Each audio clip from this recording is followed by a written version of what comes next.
আচ্ছা এখানে দাঁড়িয়ে যাও, যে যেখানে আছো দাঁড়িয়ে যাও, একটা ছকটা দেখো। এই ছকটা কিন্তু প্রত্যেকের কাজে লাগবে। তুমি যেখানেই পড়ো না কেন, মানে যে ক্লাসেই পড়ো না কেন, ইংরেজি পড়ছো মানে ছকটা কাজে লাগবে। ভীষণ ভীষণ ইম্পর্টেন্ট প্রোনাউনের একটা ছক। আচ্ছা তোমরা যারা দেখছো একটা স্ক্রিনশট নিয়ে নাও প্রথমে, ঠিক আছে? হয়ে গেছে, চলো এরপর শুরু করি। দেখো কি লেখা রয়েছে, কেস অফ প্রোনাউন। ঠিক আছে, প্রোনাউনের যে কেসগুলো আমরা আজকে আলোচনা করব। ঠিক আছে, প্রোনাউনের সমস্ত কেসগুলোকে আজকে আমরা এক জায়গায় করেছি। খুব ইম্পর্টেন্ট, প্রথমে বলে রাখি, ভীষণ ভীষণ ভীষণ ভীষণ ইম্পর্টেন্ট। ঠিক আছে, চলো তাহলে আমরা প্রোনাউনের ক্লাস পড়েছি। প্রোনাউন আমরা কি পড়েছি, যে যে শব্দটা নাউনের পরিবর্তে বসে তাকে প্রোনাউন বলা হয়। দেখবে একটা প্রোনাউনের ক্লাস দেওয়া আছে, ওকে, রকমারি প্রোনাউন বা 10 রকমের প্রোনাউন। ক্লাসটা যারা দেখোনি এবার দেখে নিও, প্লেলিস্ট করা আছে। হ্যাঁ, সেখানে আমরা 10টি প্রোনাউন আলোচনা করেছিলাম উদাহরণ সমেত। ঠিক আছে, তো আজকে আমরা প্রোনাউনের যে কেসগুলো হয় সেগুলো আলোচনা করব। ক্লিয়ার?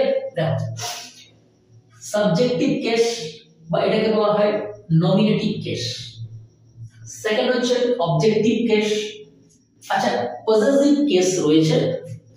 পজেসিভ কেসের দুটো ভাগ রয়েছে, একটা হচ্ছে পজেসিভ প্রোনাউন আর একটা হচ্ছে পজেসিভ অ্যাডজেক্টিভ। কি বললাম, যে পজেসিভ কেস আছে তার দুটো, মানে একটা প্রোনাউন আছে, একটা অ্যাডজেক্টিভ আছে। আচ্ছা, রিফ্লেক্সিভ এবং ইমফেটিক। ঠিক আছে, চলো তাহলে প্রথমে আমরা স্টার্ট করি সাবজেক্টিভ বা নমিনেটিভ কেস দিয়ে। দেখো এগুলো হচ্ছে আমার পার্সোনাল প্রোনাউন।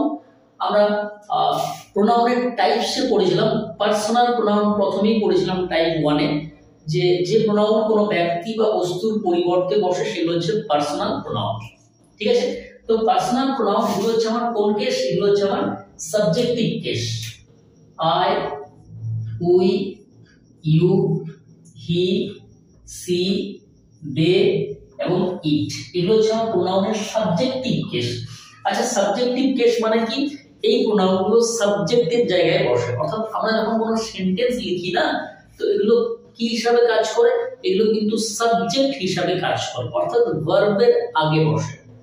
ঠিক আছে, যেমন ধরো I am a student, we are friends, you are a student, হ্যাঁ, they are players, he is a boy, she is a girl. দেখো প্রত্যেকটি কিন্তু কাজ করছে অ্যাজ এ সাবজেক্ট।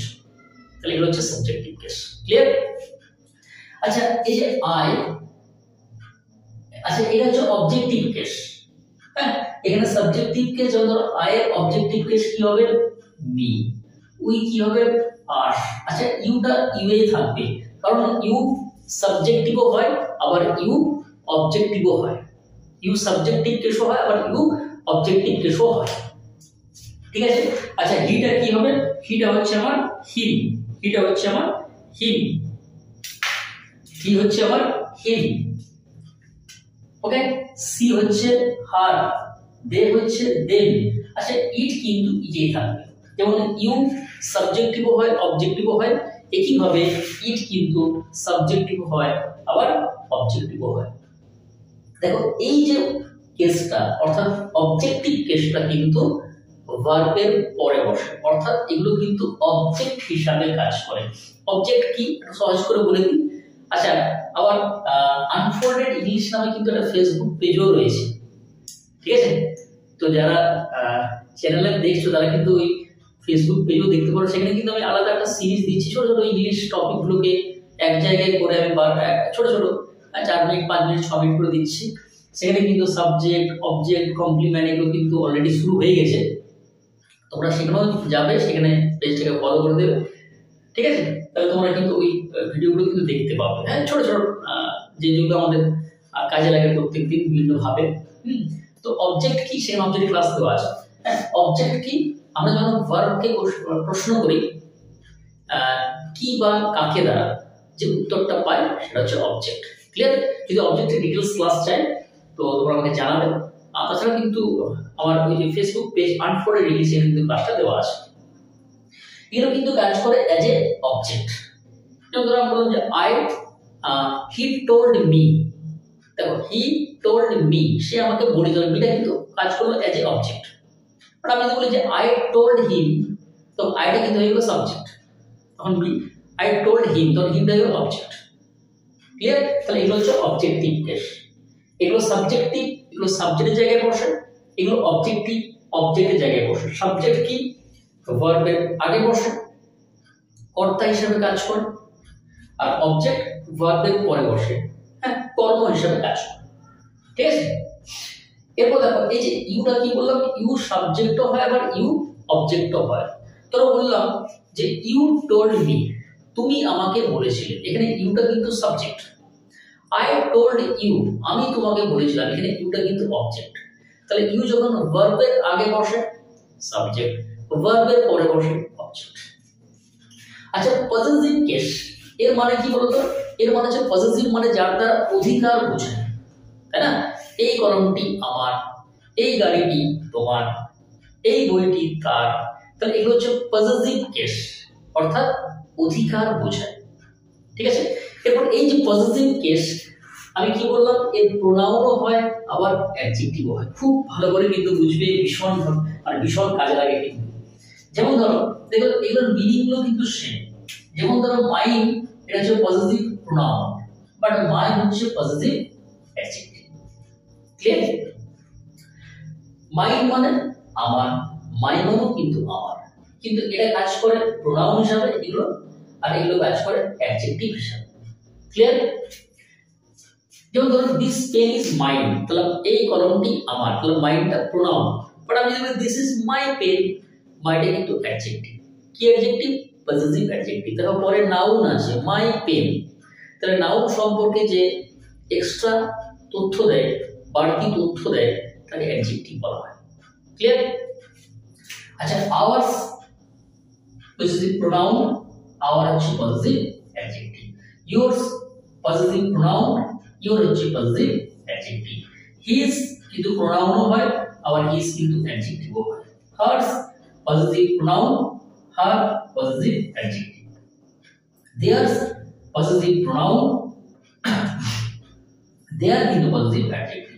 ইটসটা প্রোনাউনও হয় আবার ইটসটা অ্যাডজেক্টিভও কিন্তু হয়। দেখো এরপর চলে আসো রিফ্লেক্সিভ, এরপর চলে আসো রিফ্লেক্সিভ এবং ইমফেটিভ। আচ্ছা রিফ্লেক্সিভ এবং ইমফেটিভ আসলে জিনিসটা কি, আমি এটা নিয়ে একটা আলাদা তোমাদের ভিডিও বানিয়ে দেবো, সেটা আমার ইউটিউব চ্যানেল হোক বা ফেসবুক পেজে হোক, আমি কোথাও একটা বানিয়ে দিয়ে what is the difference between reflexive and emphatic. এখন দেখো একটু বুঝে রাখো, রিফ্লেক্সিভ এবং ইমফেটিভ আমি তোমাদের টাইপ পড়ার সময় বলেছিলাম যে যখন কোনো কাজ সাবজেক্টের দিকে ফিরে আসে, ওকে, যখন কোনো কাজ সাবজেক্টের দিকে ফিরে আসে তখন তাকে রিফ্লেক্সিভ ও বা ইমফেটিভ প্রোনাউন বলে। ইমফেটিভ একটা জোর বোঝায়। ঠিক আছে? তো কোথায় রিফ্লেক্সিভ কোথায় ইমফেটিভ মানে কি করে বুঝবো এটা রিফ্লেক্সিভ?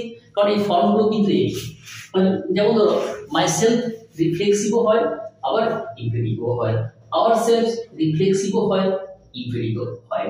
তাহলে আমরা কখন কি করে বুঝবো সেটা কিন্তু আমি তোমাদের পরে বোঝাবো। এখন জাস্ট জেনে রাখো যে এগুলো কিন্তু রিফ্লেক্সিভও হয় আবার ইমফেটিভও হয়। মাই সেলফ মানে কি আমি নিজে, আওয়ার সেলফস আমরা নিজেরা, ইয়োর সেলফ এবং ইয়োর সেলফস তুমি নিজে বা তোমরা নিজেরা, হিমসেলফ সে নিজে, এটা ছেলের ক্ষেত্রে বা পুরুষদের ক্ষেত্রে হয়। হারসেলফ মানে সে নিজে, দেমসেলফ মানে তারা নিজেরা, ইটসেলফ মানে কোনো বস্তুর ক্ষেত্রে হয়। ঠিক আছে? আচ্ছা যারা প্রথমে স্ক্রিনশট নাও নি এখন এটা নিয়ে নাও, হ্যাঁ, এটা কিন্তু ভীষণ কাজে লাগে, আরো বলছি। ঠিক আছে? চলো তাহলে আজকে আমরা কেস অফ প্রোনাউন সবগুলো খুব ছকের মাধ্যমে আমরা জেনে নিলাম। ঠিক আছে?